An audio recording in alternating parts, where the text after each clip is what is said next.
This is Marcus Boles, President and CEO of Customized Minds. Thank you for tuning in on today. Get some more great information that's going to inspire and empower your life to be the super achiever and helping you move forward on today. So, of course, we got some great information, a great topic. So let's dive into what we're talking about on today. And that is, are you always looking to be right? Next question, do you always fold and let the other person win? Well, Marcus, why are you asking that? Well, I'm asking those questions because I'm going to share with you a negotiating tip, which is called a negotiating to agree. All right, what does that really mean?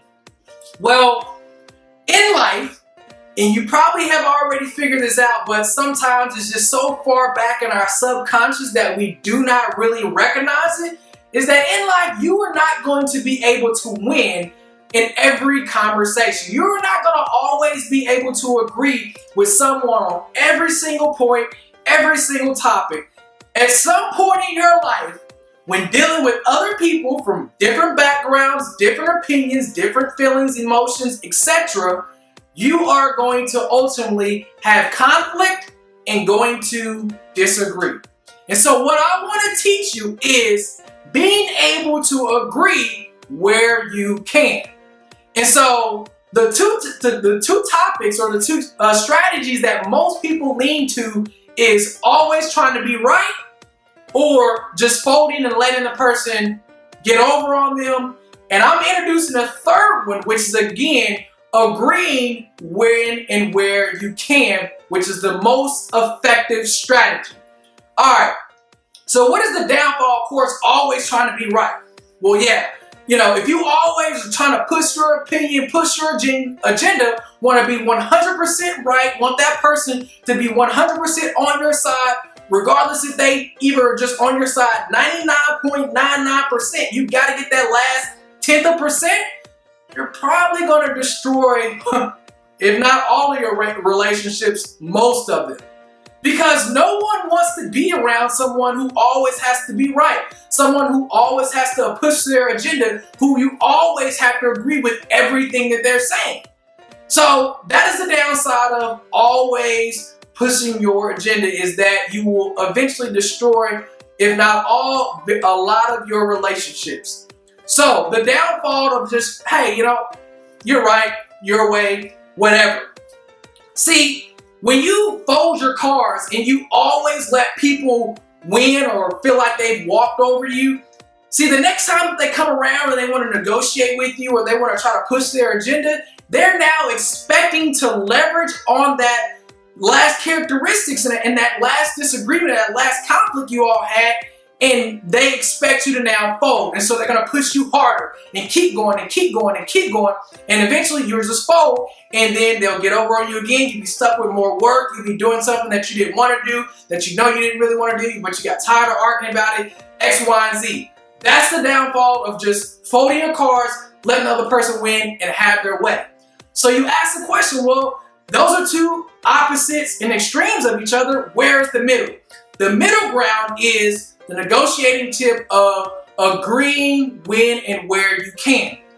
And this is a key point because we all understand, well, at least we should by now, that this world is nothing but connecting relationships with people, being relational with people, and being able to move forward with people. It's all about people.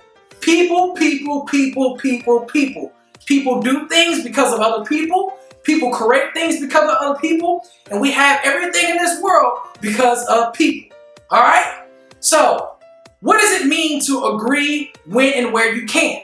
Well, you have to understand that if you can agree on 50% of what the other person is saying, 51% on what they're saying or what they're trying to do, focus on that. Don't focus on the 49% like, well, I don't like this, and this, because then you now focus on everything that's wrong. But when you focus on what's right, and most of the time, let me back up. Most of the time, the things that you don't like really aren't that big. It's just a lot of little things that you just don't agree with. And that's fine because you have your own opinion. But what's ultimately going to build the relationship, which is what you're focusing on, what's ultimately going to move the conversation forward, move the agenda forward, whatever it is that you are collaborating on, which is what you want to do, is focusing on what you agree on.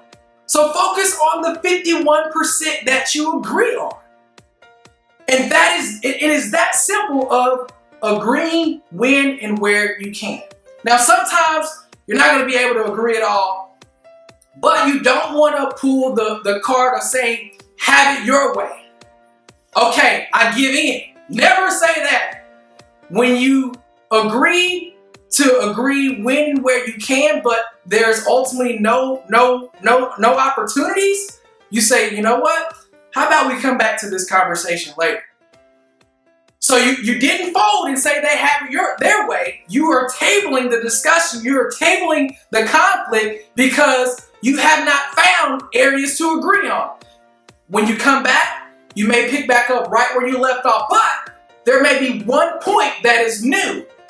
And then you focus on that one point, even if it's 1 point out of 100, still focus on that one because now you have an opportunity.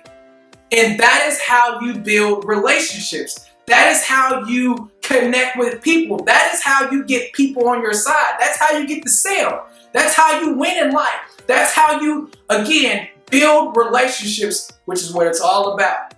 So there you have it, a very crucial negotiating tip to help you build relationships, which is agreeing when and where you can. But more importantly, when there's no room or no opportunities to agree, table this discussion, table the conversation, come back to it, and find at least that 1 point and focus on it. You have what you say now. If you believe it now, it's yours to have right now, today, in this lifetime. No one can take it away from you. The power, and the power of life and death is in your tongue. It's in your words. More importantly, in your mind and how you think. But first, you got to believe in your heart and take action. I'll see you soon, right back here on the next one.